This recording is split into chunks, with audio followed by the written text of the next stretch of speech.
종합제 TV 시청자 여러분 안녕하십니까? 2021년 6월 27일 오전 11시 57분입니다. 요 며칠 사이 문재인 대통령과 그 세력 범주에 들어가는 사람 이종석 두 사람이 이 김정은 띄우기 경쟁을 벌이고 있습니다. 문재인 대통령이 타임과 인터뷰를 하면서 김정은에 대해서 정직하고 열정적이고 세상 돌아가는 것을 잘 알고 결단력이 있다 이렇게 칭찬을 했더니 타임이 그 말 바로 뒤에다가 주석을 붙여 가지고 김정은은 고모부와 이복형을 죽인 사람이다라고, 그리고 유엔의 결의에 의해서 반인도 범죄자로 규정된 자다라고 딱 뒤에 톨을 붙였습니다. 그랬더니 국제인권단체 휴먼 라이트 워치가 뭐라고 논평을 했느냐 하면은 문재인 대통령은 망상적 생각을 하고 있다. 제정신이 아니다라는 논평을 내고 국내에서도 비판이 쏟아지고 있습니다. 그런 가운데서 이종석 전 통일부 장관은 어제 제주 포럼에서 이런 이야기를 했습니다. 김정은의 리더십은 절대 왕조국가의 군주라는 특성과 현대 기업 CEO의 자질을 겸비하고 있다. 매우 실용적이다. 미국으로부터 아무것도 얻은 것이 없는데도 물리적 충돌을 벌이지 않고 자제하고 있는 것으로 봐서 얼마나 실용주의적인가를 보여준다. 이 정도는 돼야 개혁이고 실용주의라고 볼 수 있다고 하는 절대적 기준을 갖고 있는 사람의 눈에는 부족할 수 있지만은 북한에 대해 계속 관심을 가진 관점에서는 이미 변화가 불가역적인 수준에 도달해 있다고 했습니다. 여긴 또 CEO가 등장했습니다. CEO가 등장하니까 제가 할 말이 좀 있습니다. 진짜 CEO가 어떤 사람인지 보여주려고 하는데, 이 CEO라는 말을 아무 데나 갖다 붙이는 경우가 있습니다. 우리나라에서는.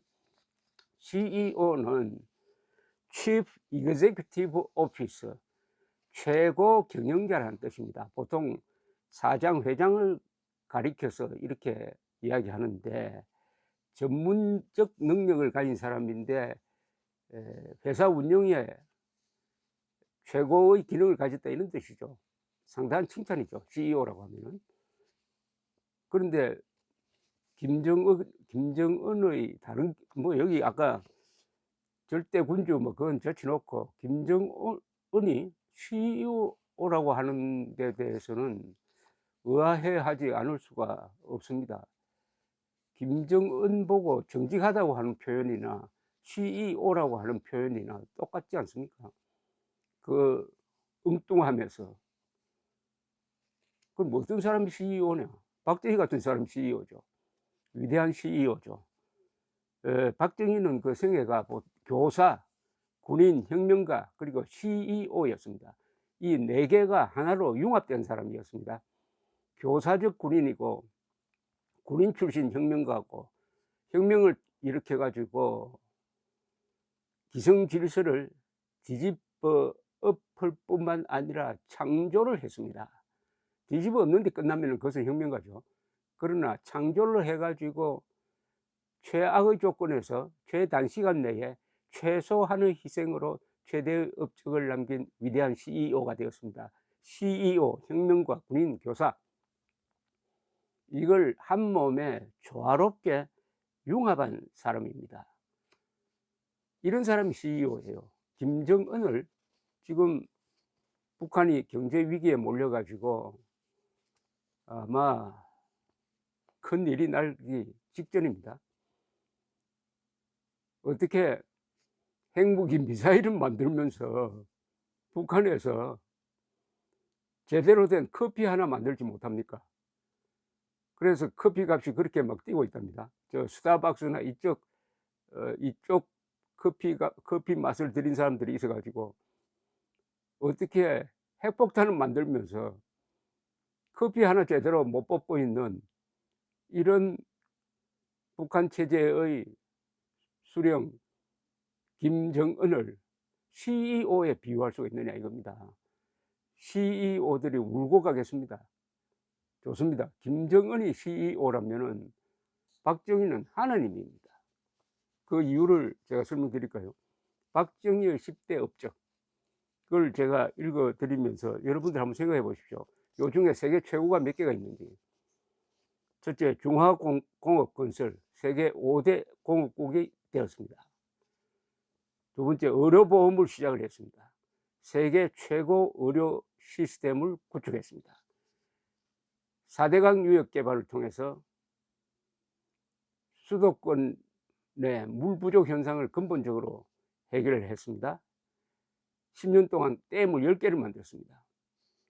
새마을 운동을 통해서 세계 최고의 개발도상국 농촌 개발 모델을 만들었습니다. 자주국방력 건설에 성공했습니다.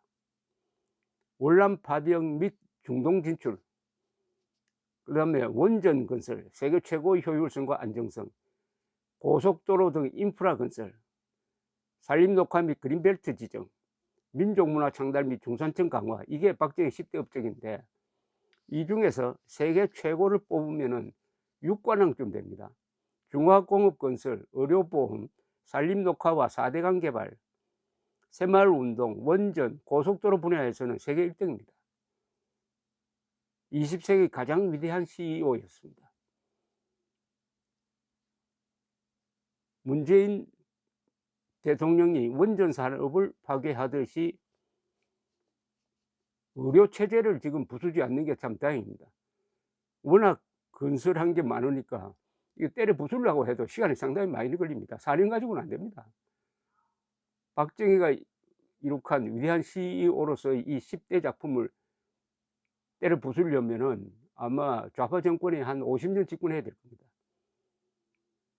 그 중에서 하나 별로 안 알려져 있는 게 이게 4대강 유역 개발입니다. 이 4대강 유역 개발을 했으므로 우리가 물 부족 국가일 수밖에 없는데 물 풍족 국가로서 지금 살아가고 있습니다. 물을, 전기를 멋대로 쓰고 있습니다. 아낌없이. 그런데 71년 초 박정희 일기장 속에 4대강 유역 개발 재원이라고 메모가 되어 있는 걸 제가 발견을 했어요. 이렇게 적혀 있었습니다. 유역 인구 1876만 명, 전국의 61.7%다. 4대강 유역에 사는 사람이 그렇다는 겁니다. 면적은 6.2만 평방킬로미터로서 전국의 63.7%다. 경지 면적은 전국의 53.8%다. 홍수 조절댐 11개를 만들어야 된다. 그러면은 용수 공급이 지금의 38.6억 톤에서 110억 톤으로 3배 증가한다. 수리 안전답 비율도 지금의 70%에서 88%로 증가한다. 그 다음에 수도, 상수도는 현재의 175만 톤에서 527만 톤으로 3배 는다. 이러니까 우리가 수도물을 틀어놓고 마음대로 지금 사용하고 있다는 이유입니다. 공업용수 현 36만 톤에서 5배, 179만 톤으로 늘어난다. 이러니까 공장을 돌릴 수 있다는 거죠.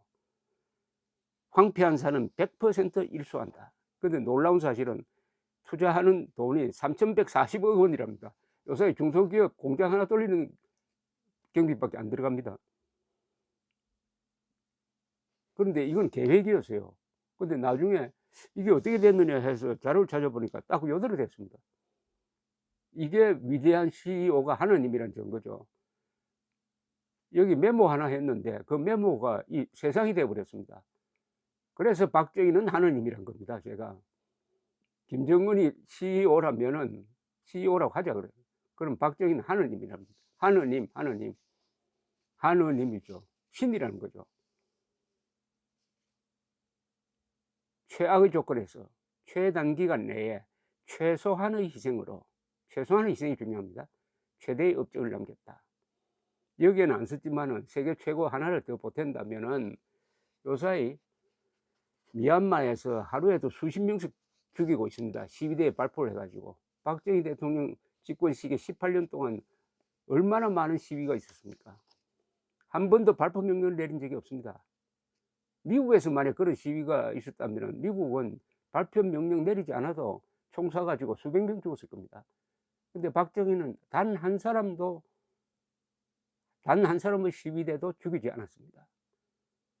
성인군자입니다. 세종대왕이 성군이 아니라 박정희가 성군입니다. 그래서 박정희는 하느님이라고 비유하는 겁니다. 김정은이 유능한 CEO라면 박정희는 하느님이다. 문재인 대통령이 배은망덕하고 있는 이유가 바로 이 부분이죠. 지금 문재인이 이런 코로나 사태에도 불구하고 외국을 돌아다니면서 K방역 자랑할 수 있었던 두 개 근거, 의료체제 그리고 중화학공업, 이 두 개 누가 만든 겁니까? 박정희 아닙니까? 그러면 한 번쯤은 이렇게 우리가 잘 되고 있는 것은 박정희라는 위대한 CEO가 계셨습니다라는 말 한마디는 해야 될 것 아닙니까? 그 한마디도 하지 않고 자기가 잘나서 그렇게 된 것처럼 자랑하고 돌아다니는데, 글쎄요, 권력의 갑옷을 벗은 다음에 한번 봅시다. 감사합니다.